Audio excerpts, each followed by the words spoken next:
meaning that I'm either going to cry through this whole thing or everything's going to be okay. So we'll see what happens. So I never thought I'd be grateful to have a cat shit in my bed. But there's a backstory. So about a year ago, I was looking through a website for a local shelter that adopted out animals, and I saw a picture of this cat, and he was this adorable, furry little guy who was just peering up at the camera, and I had to go meet him. So I go to the shelter, and the volunteers there were really excited that somebody wanted to meet him. And they took me back, and they handed me this tiny, somewhat decrepit, withdrawn senior hospice cat. And he didn't really look like the picture. And he wanted nothing to do with me at all.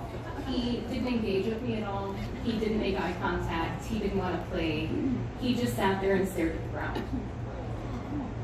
And then I got his story. So this cat was 14 years old and was brought to the shelter when his owner died.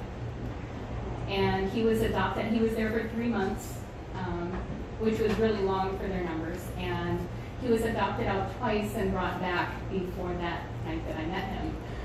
His name was Keeper. That's true.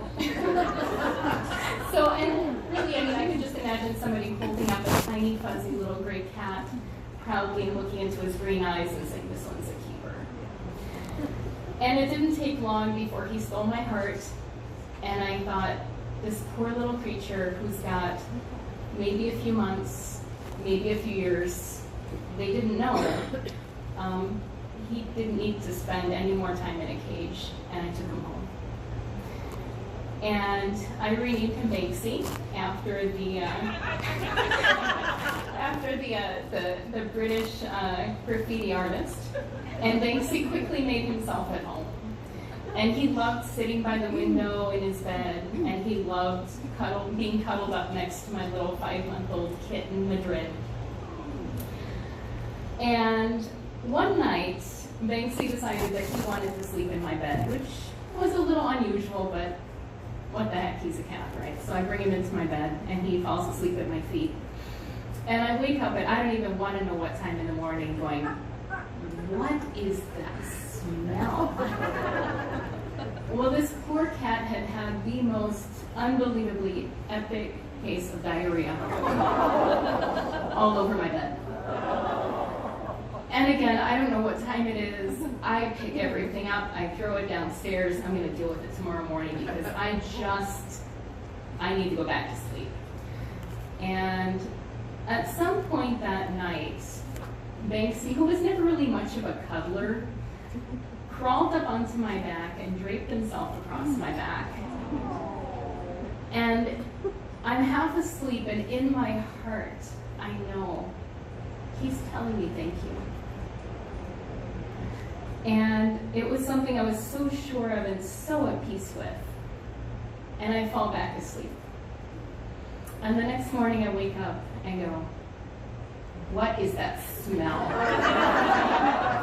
Well, this poor cat had, when he had this epic case of diarrhea, got it all over himself. I was too exhausted to realize that it was all over the cat. So I pick him up, I take him downstairs, I turn on the bathtub, and I text our receptionist. I take a picture of this poor wet cat, and I said, this is not the only thing that needed to be washed stat this morning. I'll be there when I can.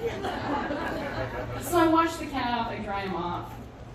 I am ridiculously late for work at this point, and I'm getting my stuff together.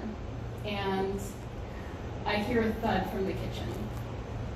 And I go and I see poor little Banksy kind of sitting in this weird position, and I go up and I try to pick up his back feet and put him back on his feet again, and his back feet collapse. And I know at this point that this is it. And there's probably nothing else I can do for him, and it came on like that. And I call his vet, and I tell him what's going on, and that I'm going to be bringing him in, and I think that it's time. And so I wrap him up in a towel, and I put him in the seat next to me in the car, and I hadn't even gotten out of my driveway, and he started having a seizure. And I pull him into my lap, and I'm just petting him, and I'm saying, hang in there, baby. And I don't know what to do. Should I pull over, or should I keep going? And I decide to keep going because I want those last few minutes with him to be as peaceful as possible.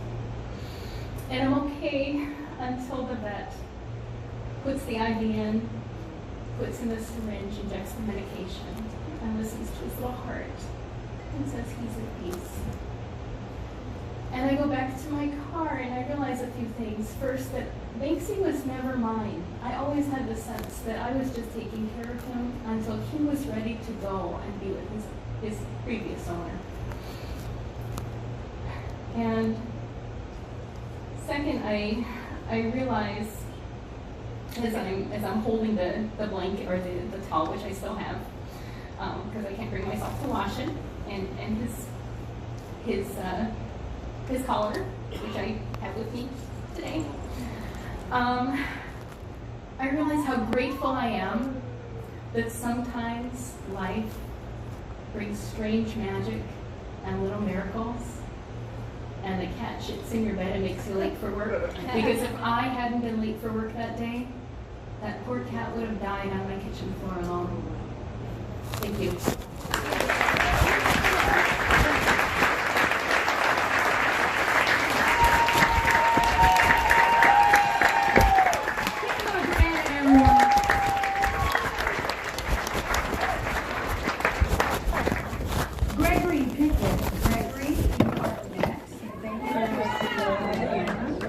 I feel your pain, Anna. I lost my kitty of 20 and a half years last